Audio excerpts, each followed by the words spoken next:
Hello everyone. So in this video we're going to be looking at Trikonasana or triangle pose.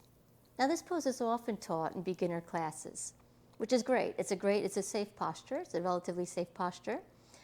The only thing that I would say about that is it is a little bit more complex and nuanced. It does require quite a bit of stretch or flexibility in the hamstrings in order to allow for a pelvic tilt, and I'll be explaining that in a moment.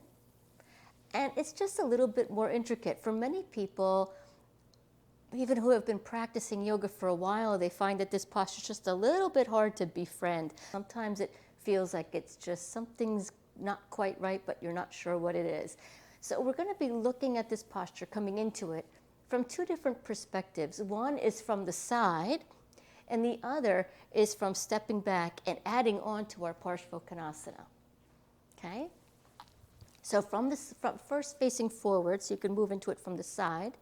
I'm going to be demonstrating it with the feet starting about one leg's length apart, and the outer edges of the feet parallel for a moment.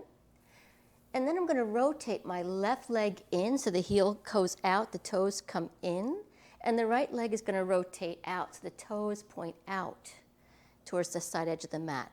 This is very similar to Warrior Two, but it is a bit narrower stance many times. However, don't worry about that. Just make it as wide as you comfortably can for now. You can always shorten it.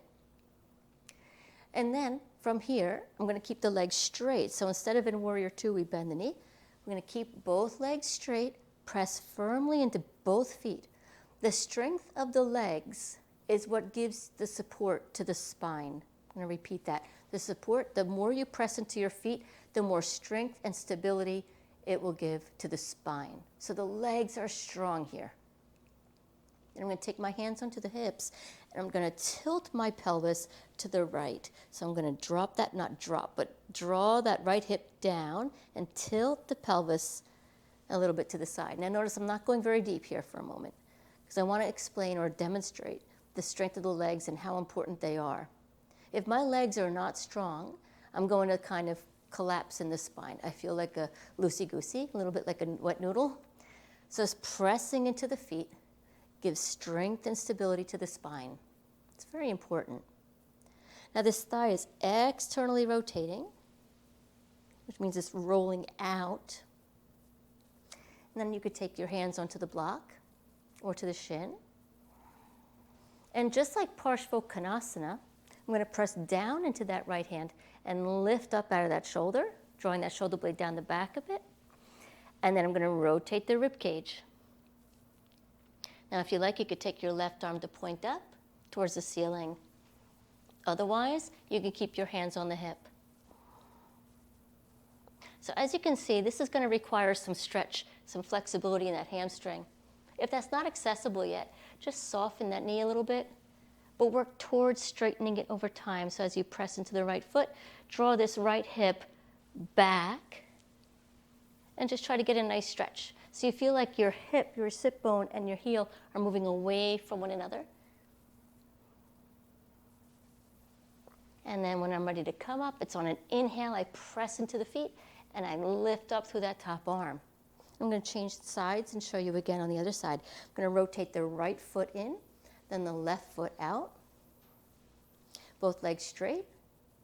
Press into the feet, and then tilting the pelvis on the side, just to see if I can find that stability in the spine, that strength coming from the legs.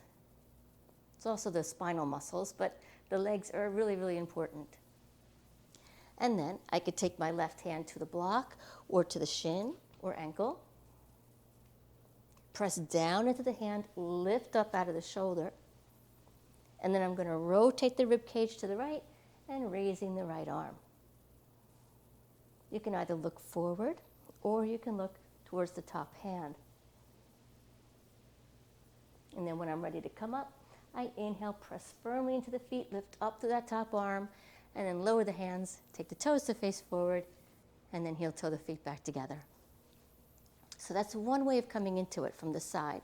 You can also go into it from stepping back like you do in Parshvottanasana. So I'm going to move my blocks to the side here and do that version. So I'm going to be going into Parshvottanasana like the previous pose, but this time I'm going to add in a rotation. So stepping out with the left foot, step that left foot back and down, heel in.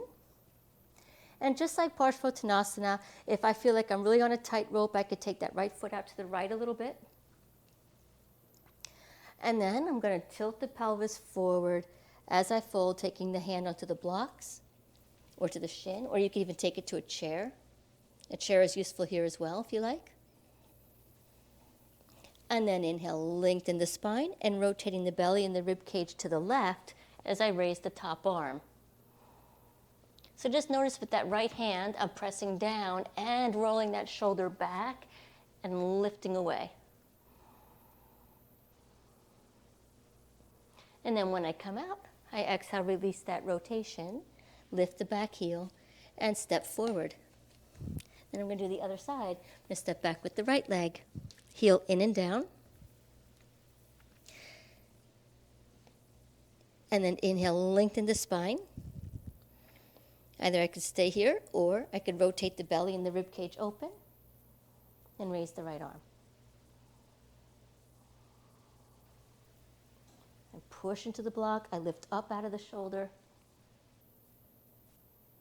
And then when I'm ready to come out, I exhale, lower that top arm, lift that back heel, and step forward.